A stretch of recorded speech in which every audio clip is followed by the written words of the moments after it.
протеини.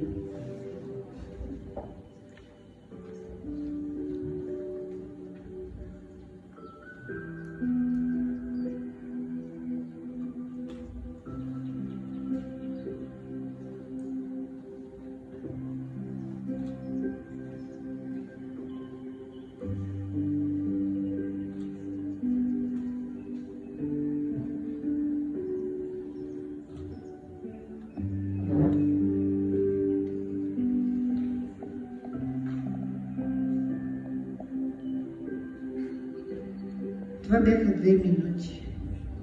А представете ли си какво се случва за 24 часа? А за 365 дни в годината? И ако ние не разберем какво е превенция на клетката и какво е клетъчно хранене и колко е важно то, ние изобщо няма да разбираме как да живеем. Защото това са онези малки войничета, които се сражават ежедневно с всички условия навън от нас, които ги възприемат и ни предпазват и пазят живота ни. Това е застраховка, която не застрахователя държи да се внася там всеки ден, а именно застрахования нашите клетки.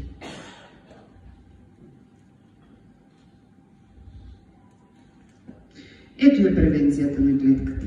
Видяхме какво е тя и тръгваме от клетката към здравата тъкан, която е изградена от клетки, към здравите органи, които са изградени от тъкани, към здравите системи, които са изградени от органи и към здравия човек.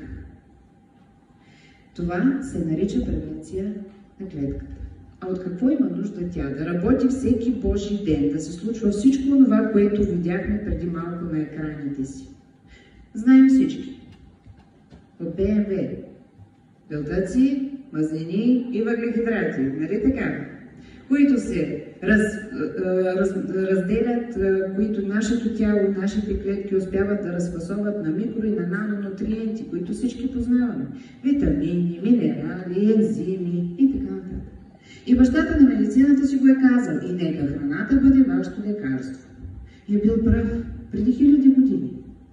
Тогава какъв е проблема да правим превенция днес? Нали имаме храна? Много е лесно. Уви не е. Днес нещата изглеждат по малко по-различен начин. Започнах с това, че ние живеем в ново време, в нова епоха и всъщност имаме да решаваме малко по-различни проблеми. Днешният човек създаде свят, в който не може храната да бъде нашето пълноценно и единствено лекарство, за да се чувстваме добре. Да бъдем щастливи, да се радваме на живота и да бъдем благодарни. Има условия, с които трябва да се съобразяваме. Ето защо формулата на превенцията не може и не трябва да бъде същата. Трябва да я адаптираме. Обичам да казвам, че старите практики в новото време не работят. Запомнете това.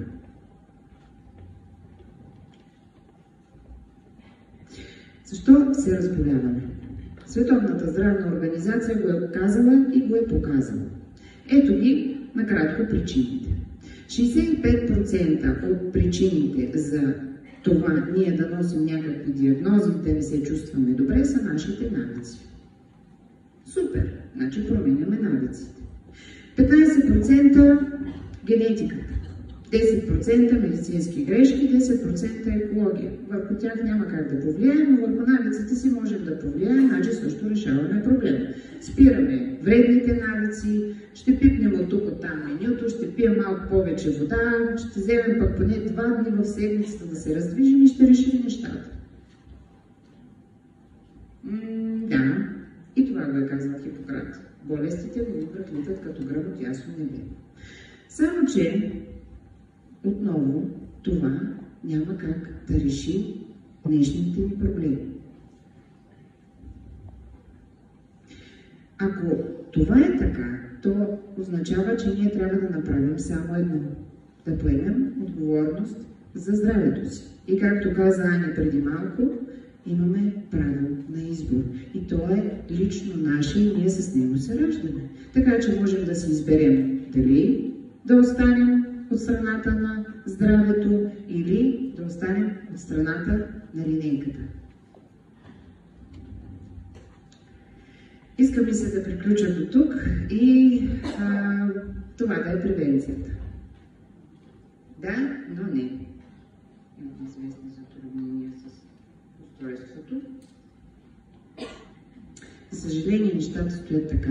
Ако си мислите, че днешната храна, която си избираме в магазини, супермаркети, щандове с зеленчуци, дори градския пазар, на който продават бабите и дядовците, ще ни запази здраве, във форма, ще се чувстваме добре и жизнени, пак си го помислете. Всичко трябва да стои като отговор отвън. И то стои. Знаем много добре, че въпреки добрите практики, въпреки различните начини на хранене, йога, вегетарианство, какви ли не, знаете ги много добре, всъщност това не решава проблема с симптоматиката, с диагнозите. Такива хора не се чувстват по-добре. Напротив. Ежедневно аз слушам в моя кабинет, че аз ще си купя еди какви си водорасли, за да си набавя еди какъв си минерал. Аз ще си купя бразилски орех, за да си набавя селен. За Бога, хора, събудете се. Това са неща, които са стояли там някъде, които един Господ знае кой ги е брал, кога ги е брал, кога ги е съхранявал, и далеч бъдете от идеята, че има нещо съществено в тези продукти. Човечеството премина в нова епоха. В нова епоха, в която то само създава храната си. И знаете ли, че човек е единственото същество на тази планета, което създава храната си? Обработвайки почвите по най-безмилостния начин от стотици години, човек направи нещо невероятно. Създаде едни огромни количества, от които се помещават във всички онези хипер и супермаркети. Количества от празна храна. Човека създаде машини да обработва почвата по такъв безмилостен начин, че тя вече загуби своя микробиом, своята флора, с която всъщност се създават всички полезни вещества в нашите растения и зеленчуци, плодове, пшеница, зърнени култури, всичко. А тези растения ги ядат и животните, съответно и те гладуват. И днес ние живеем в най-гладуващата епоха от създаването на човечеството. Въпреки изобилието на хранителни продукти, с което разполагаме, нашите клетки гладуват. Обработваме посевите си с всевъзможни химии, което означава, че допълнително натравяме продукцията, която добиваме от земята. Същата ситуация е и с моретата и океаните и техните обитатели. Те се ползват като отходни ями. Сега ще ви дам малко факти, защото когато науката говори, всички останали мълчат и всички обикновено искат научни доказателства. И ще си поговорим малко и за научни доказателства. Ще ви приведа примери с 3 доста сериозни институции в света, нарочно ги наричам по този начин, които са направили съответните проучвания.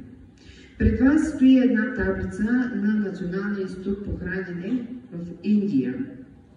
В Хиderabad, това е град, се е направило заключението и сбора на цялата информация. От 1937 до 2017 година. Бързо смятате, това са, кажи речи, 80 години. Изследвани са над 500 култури растителни, хранителни, за над 150 нутриента. Това са малките хранителни частици, онези витамини и минерали. Събрани са данни от 6 географски региона на Индия. И всъщност, обобщавайки и сравнявайки данните с тези от 1989 година и след това с тези от 1937 година, извода, който правят учените, е доста обезпокоителен. А именно, че постоянно намаляват тези вещества в нашите храни. Тоест хранителната стойност, количеството, което трябва да приемаме ежедневно ние, за да сме здрави, за да работят тези малки наши съставни части, клетките, няма ги. Те намаляват. Те изчезват. И всъщност това не води само до промяна на продуктовата кошница в магазините. Това води до промяна на хранителните навици на нас, обикновените хора. И води до болести, така наречените диагнози, защото клетките ни владуват. Ако не ми повярвахте на това, гледайте тук. Съединени американски щати, професор Доналд Дейвис, Тексаски университет. Проучване направено в рамките на 50 години. Фокуса на това проучване са 6 нутриента, сред които витамин С, калций, желязо, фосфор. Тези 6 са достатъчни. Няма нужда да се прави за 150. 43 растителни култури, които слагаме на масата си. Няма стрелка, която да сочи нагоре. Във всички изследвани растения за период от 50 години се наблюдава сериозен спад в хранителния състав. Великобритания, 1997 година. British Food Journal. Също са изследвани над 50 вида растителни култури, плодове, зеленчуци, зърнени. Изследването отново обхваща 50 години, само че в различен период, в различен край на планетата. Извода. Забележим спад в количествата на калций, магнезий, мед и натрий в зеленчуците, докато при плодовете наличността на калий, желязо, магнезий и мед вече трудно може да се регистрира. Наистина са много обезпокоителни тези факти. По-добре да приключвам, нали? Няма смисъл. Само, че моята задача тук е не да ви наплаша, а наистина да се отворим очите и да се огледаме какво се случва, за да вземем някакво адекватно решение какво правим от тук на седми. Защото теорията си е теория, нали? Фактите са си факти, обаче ние някак си трябва да се оправим. Фактите са такива, защото трябва да знаем и защо. Учените го доказаха. Високите количества на въглероден двуокис унищожават азота в почвите и съответно не може да синтезират протеини в растенията. Огромните количества хербициди, пестициди, инсектициди, антибиотиците, с които инжектират животните, всичко това се изсипва върху нашата мила планета Земя, растат ни растения, ние ги ядем и се надяваме, че нещата ще се получат. Няма да се получат. Нашите мили пчелички започнаха да измират. Храната не стана токсична. И ако трябва да бъда честна, няма смисъл да се фокусираме върху конкретен хербицид, пестицид и така нататък. Това е информация общо достъпна в интернет, проверете, търсете, четете. Важното е да видим общата картина. С какво се храним и се надяваме да компенсираме. Ето ги и животните. Виждали сте какви крави има? Аз като ги видях, много се замислях да стана вегетарианец. ГМО продуктите. Човека бръкна и в ДНК, в божествената формула на живота. Хибриди и така нататък. Какво правим от тук на себе? Това е света, в който живеем. Откъде да започнем тая превенция? От тези 4 принципа. Неведнъж чухте от началото на днешния ден думичките лична отговорност и право на избор. Всеки от нас трябва да се осъзнае, да поеме първо лична отговорност за себе си и за живота си, да разберете, че всеки има право на избор и всичко е във ваши ръце. И щом живота се променя, значи ние трябва да си променим действията. Щом формулата на превенцията е различна, значи трябва да сменим нещо и в нашата формула, че да работи и да ни решава днешните проблеми. И най-важното, да се научим да обичаме себе си, да поставяме високи критерии и изисквания към това, което слагаме на масата си, към това, което приемаме вътре в себе си. Не да гледаме цената. Високите критерии към себе си. Откъде да я започнем тая превенция? Ето ви старите начини. Никой не ги отменя.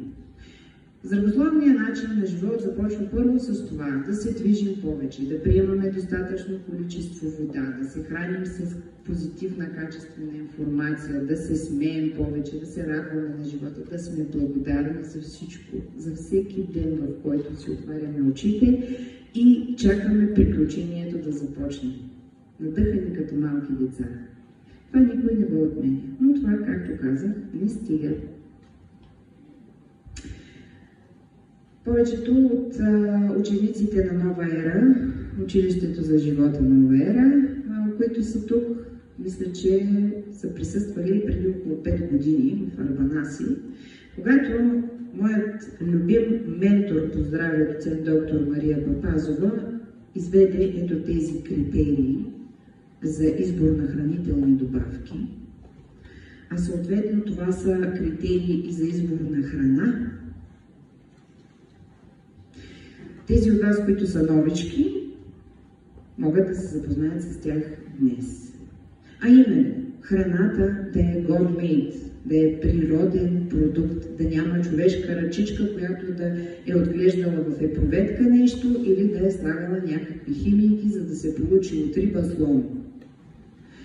Екологично чист източник. Да има гаранция, че храната, която слагаме на масата си, не е торена и не е отравена системно. Кого ли не и от какво ли не. Съдържание на слънчеви фотони, т.е. храната да е расла при същите условия, при които растеме ние със слънце и кислород.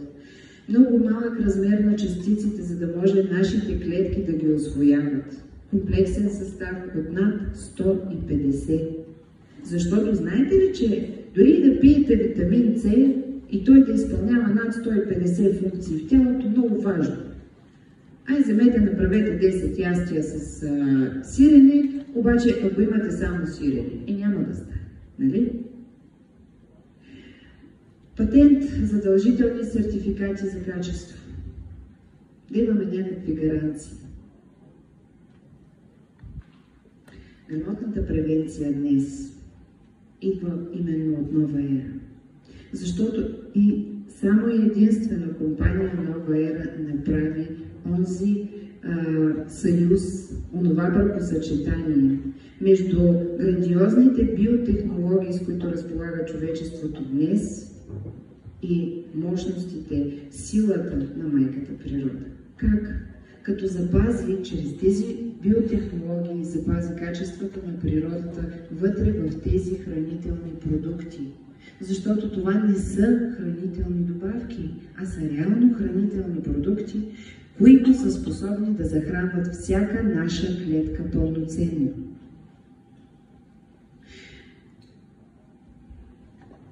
Ето така, днес смятам, че е валидна формулата на превенцията. И така, нашата храна днес може да бъде нашето лекарство. Защо? Ние няма как да спрем да ядем нашата храна, но трябва да я допълваме разумно с качествена храна, а не с хранителни добавки. Ето по този начин ние можем да стимулираме двата основни процеса в нашите мили клетки, а именно храненето на клетката и детоксикацията, изчистването на временното и качествено изчистване на всички клетки, органи и системи. Грамотната превенция, разбира се, включва още неща. Не забравяйте за това, че трябва да спортувате, не забравяйте за това, че трябва да пиете вода най-малко, защото това са мощни природни концентрати. Боровият прашец, бамбука и всички продукти на Нова ера са мощни природни концентрати, които искат вода, за да се разгънат и да направят това, което трябва да направят. Ето я, клетката няма почивен ден. Няма, затова и превенцията не трябва да има почивен ден. Ежедневно ние трябва да стимулираме чистенето и храненето с качествена храна. За тези от вас, които са нови, създадох ето този часовник, за да се ориентирате по-добре. В центъра на часовника виждате 3 продукта. Боровия прашец, бамбука и композитните олигопептиди на прах. Според мен, простичко казано, тези храни може да ги приемате денонощно, 24 часа на ден. Но обикновено, когато човек стартира, той стартира от своя симптом, от това, че не се чувства добре, примерно стомашно-черевния му тракт или примерно бъбреците. Ето с този часовник ще може лесно да се ориентирате откъде и как да започнете. Кога е най-добре да захраните вашите органи и системи, които ви безпокоят. Естествено, нощно време никой няма да стане, пък има и такива ентусиасти, затова ги пиете вечер преди сън. Но така мисля, че ще ви е лесно да се ориентирате. И понеже до тук беше само теория, знаете, че 1 грам практика може да смачка 1 тон теория, затова ще ви дам малко практика от моята практика. Запознавам ви с автентични случаи. Това е една млада дама, майка на малко дете, която срещнах преди 3 години, може би. Дойде при мен, каза, че е с така наречената хиперпролактони... така, прочетохте го. Та съответно, това е нещо, което според класическата медицина не се лекува. И аз си казах, виж, аз съм обикновен терапевт, няма да тръгна да те лекувам от нещо, което медицината казва, че не може. Виж, дай и без това здравето ти не е на ниво, поне да го подкрепим. С малко прашец и малко бамбук. Съвсем така леки дози. Тя започна с 4-5 прашеца и с 2-3 бамбука. След 2-3 месеца решихме да добавим композитните олигопептиди. Попи ги и тях. После сменихме прашеца с боров прашец с олигозахариди. Пак го попи няколко месеца, след което заменихме бамбука с нато. Така мина време и един ден тя пристигна при мен и ми каза, виж ми резултатите. Ето ги резултатите. Нейният пролактин е в норма. И това е силата на профилактиката. Не е нужно тонове и наведнъж. Нужно е всеки ден по-малко, но да бъде постоянно, да имаме търпение, защото всичко, което се случва в нас е процес. И вие ги видяхте за 2 минути колко процеса се случиха. Ето ви втори случай. Сърдечно-съдова система на човек, когото познаваме от края на 2018 година. Срещата ни беше доста интересна. Той дойде при мен, защото го болеше гърба. И направихме примерно 4-5 масажа на гърба му, при което той заспиваше. На 5-тия път дойде при мен, доста умърлушен, и аз го попитах какво се случва. Чисто човешки. И той ми сподели, да имам здравословни проблеми. Диагнозата я виждате.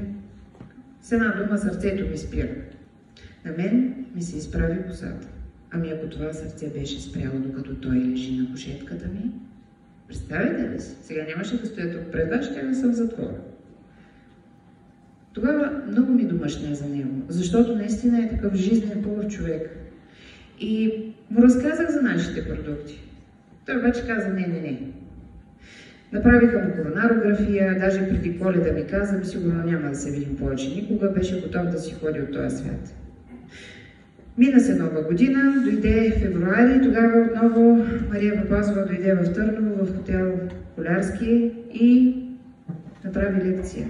И аз го поканих на тази лекция и му казах, виж, ела чуй бе, поне нещо полезно ще чуеш за себе си. Той дойде с тефтер и химикал. И аз много се изненадах и се зарадвах. И след 3 седмици дойде при мен и ми каза, абе, дай ми там от твоите китайските. Да, един прашец, един бамбук. И му казах, ще ги пиеш по-малко. Ще пиеш по 3-4 прашеца и по 2-3 бамбука. Даже и това ти е много, но започни по-малко. След 2 седмици ми се обади и ми каза, бе, виж, много пада кръвното от тия твоите китайските. Казах, виж сега, чупиш таблетката за кръвно на 2 и съответно пъхаш половинката в джоба, другата половинка изпиваш. Ще следим. Мина се време, дойде април месец средата, когато той трябваше да мине на контролен преглед, за да му назначат дата за поставяне на пейсмейкър. До ден днешен пейсмейкър не му е поставен. И онзи ден, когато го попитах удачно ли е да споделя неговия резултат тук днес с вас, той ми каза, че от 4 години не е ходил на профилактичен преглед при кардиолог. аплодисментите са за превенцията, която можем да правим с нашите великолепни храни. Още един пример ще ви дам. Тази познавате ли?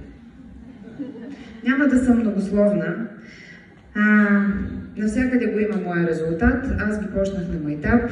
На майтап ги почнах, защото детето ми се разболяваше, аз не ги пиех, давах ги на него, да се наложи и аз да ги почна.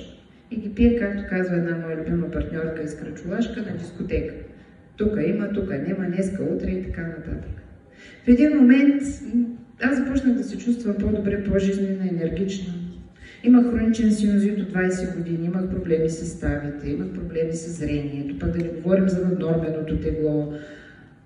В един момент аз почнах да се чувствам добре в кожата си и да ми е готино да ставам сутрин и да ходя където трябва да ходя, да се срещам с хората. Ето ме за толкова годинки. Резултати има много. Но разбрахте, надявам се, основното, че формулата на превенцията е различна. И днес ние трябва да мислим за себе си и да вдигнем левела. Ще завърша с едни думички, които моите преподаватели по приложна кинезиология ми дадоха. Няма ги тук на слайдовете, но може да си ги запишете. Това са наставления от древните китайски мъдреци за всички, които искат да бъдат здрави и млади за дълго време. Първо, забрави за възрастта си и не оценявай себе си по броя на годините. Второ, лекувай се с упражнения, билки, благи слова, масаж, с студ и с топло. Всеки ден вдишвай аромата на дърветата и билките. Яж ориз, пий чай, а месото покривай с много зеленчуци. Следи бъбреците ти винаги да са на топло, а главата на студено. Смей се повече. Забрави за лошото. Обичай хората. А тези, които не ти се получава да ги обикнеш, просто не ги забелязвай.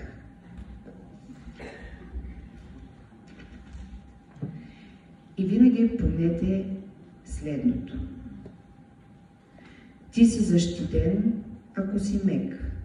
Ти си мек, когато си спокоен. Ти ставаш и си спокоен, когато си здрав. Бъдете здрави. Благодаря за вниманието.